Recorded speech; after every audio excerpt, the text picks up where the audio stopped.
Hello everyone and welcome to our Year in Review Regional Roundtable series, brought to you by the Employment Law Alliance, the largest network of labor and employment lawyers from the best law firms around the globe. My name is René Claure, partner with Moreno Valdivieso in Bolivia. The ELA Global Employment Law Year in Review series is classically our most popular series of the year, focusing on the most impactful regulations of the past year and forecasting what employers can expect in the current year. Today, we are meeting with a member from our Latin American region. Joining us on the program is Maria Teresa Mendoza, a partner at Morgan & Morgan in Panama. Welcome to this special Year in Review podcast, Maria Teresa. Thank you for joining us. How are you today? Fine, René. Thank you very much. It is a pleasure for me to participate in this podcast. And thank you also to the ELA for the opportunity to bring the last news on labor issues in Panama. Excellent, Maria Teresa. It will be a great pleasure to have you here on our program today. Let's go to what interests our listeners. Please tell us, what were the most significant legal changes in 2022 that impacted employers in Panama? Thank you, René. I think the most important labor law in previous year is labor law number 321, which regulates the gender-based violence. And it is a complement for the existing law on sexual harassment. According to this law, companies have the obligation to implement a policy against any type of gender violence in the company. It regulates all the investigation process, case of complaints. It also could be just cause for dismissal. Perfect, Maria Teresa. So we can see that there are important steps taken by the government of Panama in order to promote gender equality and to avoid harassment in the place of work. Those, without a doubt, are significant changes and they make workplace better.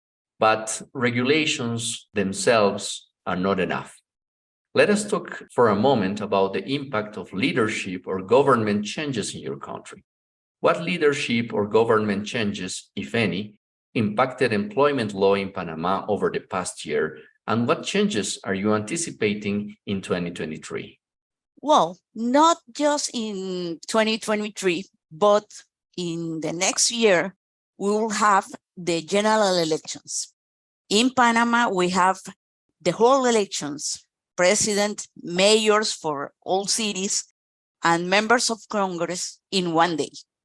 So it would be a big date for us. And right now, everybody is in campaign. Probably most of the public officials will be resigning in the next months because they want to be candidates in the next elections. This is causing some delays in the paperwork before the government, and it has an impact in the economy. So we will have elections in Panama, Yes. And of course that has an important impact in delays and paperwork to be done by employers. And aside from the paperwork and from the political changes that we might have in Panama, remote work, Maria Teresa, continues to be a hot topic for employers across the globe. How is your jurisdiction tackling this topic, such as hybrid work, work from home, return to office, cross-border remote work, that is, work from anywhere? How is it in Panama? In Panama is also a trending topic, the remote work.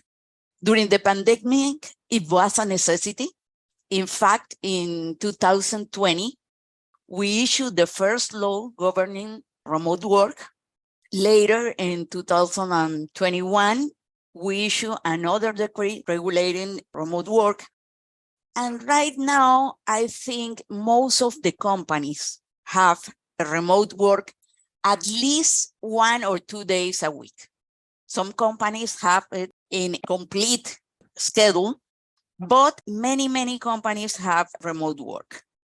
Because I think today companies have realized that their employees can be more productive working from home. There are some issues that you need to regulate For instance, some companies give some internet allowance to the employees. According to Panamanian law, it is not mandatory, but you have to agree that with the employee. According to the law, you need to draft an agreement regulating remote work, and you have to file this agreement with the Ministry of Work. So I think in Panama, remote work is very regulated. You could do it, but you have to take all the steps that the law requires. Thank you. Thank you, Maria Teresa. Employment relations in general, and from a very broad perspective, are based on trust, and remote work challenges trust. What do you think about the future of remote work in Panama? How do you feel that employers see remote work? Of course, I understand that some employees might be happy going to work, but some others might feel happy with balance, part hybrid, part presential, part virtual. What are your general thoughts about the future of remote work? Is it in Panama to stay? More regulations are coming. What will happen with remote work? Well, I think right now we have enough regulations, and the most popular way to do it is the hybrid, like 1 or 2 days a week.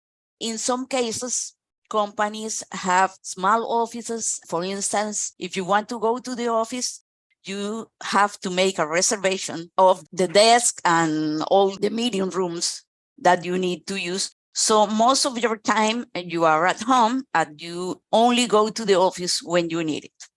That solution is becoming very popular in multinational companies. We have a lot of multinationals here in Panama. And also a very popular option is the cross-border remote work. It's becoming very popular, and that kind of cross-border remote work has another things that you need to take in consideration. For example, social security, taxes. But the good news in Panama is that we have a special law for multinational companies. According to this law, these companies could obtain a special license and have in Panama the regional center. So you could be in Panama working for other countries. In that case, you have exonerations from taxes and social securities. I think it's very important for our clients, international companies, to know that they have this opportunity in Panama. Smart offices, a concept that is working now in Panama. And in addition to that, benefits associated to cross-border work in Panama that has a friendly environment for employment and especially for multinational companies. Thank you very much for your thoughts, for your considerations, Maria Teresa. This is all the time we have for today. I just want to thank you for sharing your insights about Panama with us in this special ELA Year in Review podcast. It was a pleasure speaking with you. It was a pleasure also for me, Rene. Thank you very much. And thank you to you, listeners, for tuning in. I hope that this Year in Review about employment law in Panama has been as insightful for you as it has been for me. If you would like to connect with Maria Teresa, please click on his bio in the description of this podcast. We also encourage you to reach out to any of our lawyers around the world by selecting Find a Lawyer on the ELA website at ela.law. Information about the programs available in the 2023 Year in Review series can be accessed by the notes of this podcast. You've been listening to the Year in Review Regional Roundtable, a series brought to you by the Employment Law Alliance, the world's largest network of labor and employment lawyers from the best law firms around the globe. I am Rene Claure. It's been an honor to be your host. Thanks for listening.